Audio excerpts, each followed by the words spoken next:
Fala pessoal, Pedro Fadanelli aqui, sommelier, apaixonado, jornalista, e eu tô aqui para te ajudar nessa jornada para aprender sobre o mundo do vinho.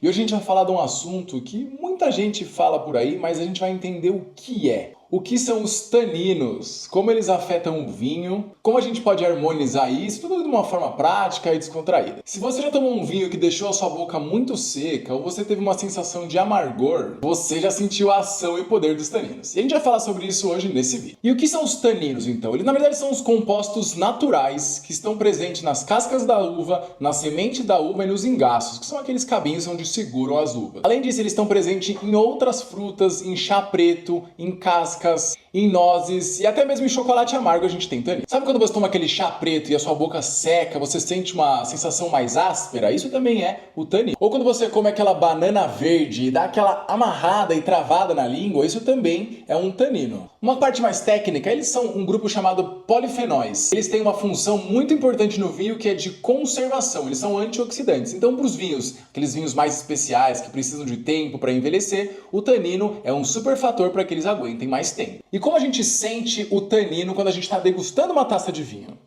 A gente vai sentir o que eles chamam de adstringência. E o que é adstringência? É aquela sensação que seca a sua boca, você deixa aquela língua mais áspera. A gente vai ter uma comparação aqui, um tapete de veludo até uma lixa. Isso são as qualidades e o estilo do tanino. Então, quando você toma um vinho e você sente essa sensação, quer dizer que ele tem taninos. E aí a gente vai entender qual é a qualidade, qual é o tipo e quais são as uvas que a gente vai ter mais e menos tanino. Um outro fator do tanino que pouca gente fala é o amargor. Então, teoricamente, se o vinho tem bastante tanino e esse tanino não foi muito trabalhado, ou ele foi um tanino mais verde, ele vai dar a sensação de amargor, como é aquela sensação da banana verde, né? Além dela travar a gente, é um sabor que não é agradável. Bom, e no vinho, da onde vêm os taninos, né? Da onde vêm os taninos no vinho? Eles vêm das cascas da uva, então a gente tem o vinho, o mosto, e ele vai ficar em contato líquido com as cascas para dar a cor. Por isso que a gente fala que o tanino está presente só no vinho tinto. Outro fator que pode dar são as sementes. Então, quando a gente tem uma prensa mais rústica, quando a gente tem um vinho que tem aquele vinho, a gente pega os vinhos que são as últimas prensas, normalmente os vinhos mais simples e mais básicos das vinícolas, eles prensam até o final a uva. Esses vinhos tendem a ter um tanino, às vezes um pouco mais grosseiro, porque esse tanino vem da semente. E outra forma de você também ter tanino, principalmente quando a gente fala de uvas menos tânicas, tem uma técnica chamada whole bunch, ou cacho inteiro. Então você vai colocar o cacho inteiro na hora de prensar, e aquele engaço, que é o que segura a uva, também entra na prensa, e ali a gente tem taninos mais rústicos, taninos até mais fortes do que a gente tem na uva, principalmente a uva Pinot Noir e a uva Gamay, que tem muito baixo tanino. Alguns produtores, para dar mais estrutura e mais longevidade para o vinho, eles fazem esse formato de cacho inteiro ou whole bunch. Vamos falar agora de alguns vinhos mais clássicos que tem tanino alto e tanino baixo. E aí você, na hora de tomar, vai perceber o que você gosta mais. Taninos mais altos, clássicos, Nebbiolo, Tannat, Cabernet Sauvignon, Malbec. Uma dica aí, tirando a Nebbiolo, claro, normalmente quanto mais escuro o vinho, mais contato com a casca e a chance dele ter mais tanino, tá? A Nebbiolo é uma exceção, a gente sabe que ela tem a cor bem clarinha, mas tem um tanino muito potente. Taninos mais baixos, Pinot Noir, Gamay, Grenache. Essas são as principais uvas aí quando a gente fala de vinhos com menos tanino, das mais famosas. E como a gente faz para reduzir essa sensação de tanino na boca? Tem algumas formas, então...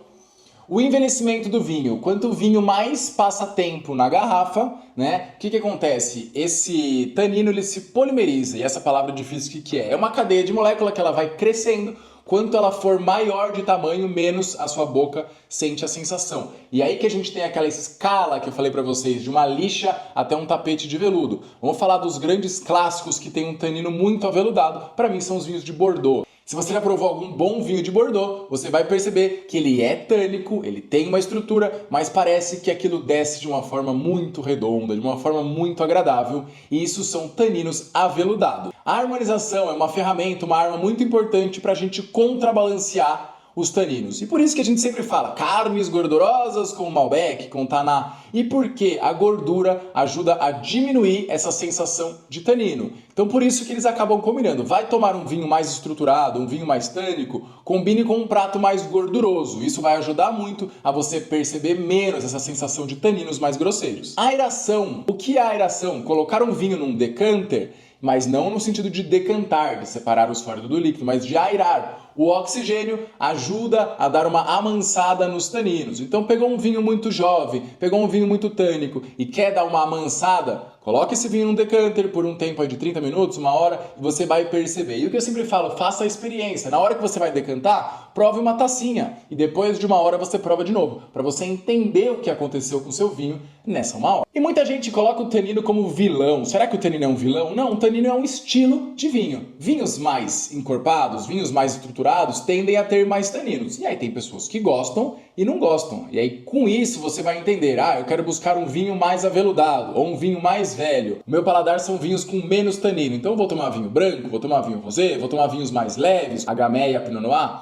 São estilos. A comida certa, né? Tudo isso que a gente falou aqui ajuda a entender muito mais a sensação do tanino. E você nunca mais vai esquecer. Tanino é aquele que seca a sua boca, dá aquela adstringência e aquela sensação de entender qual é essa rusticidade na sua língua. Se a gente está falando de uma lixa, se a gente está falando de um vinho aveludado. Se você chegou até aqui, comenta aqui embaixo pra mim, veludo, que eu vou saber que você assistiu esse vinho até o final. E já clica aqui e segue esse canal para ter mais vídeos sobre o que você está sabendo na sua taça.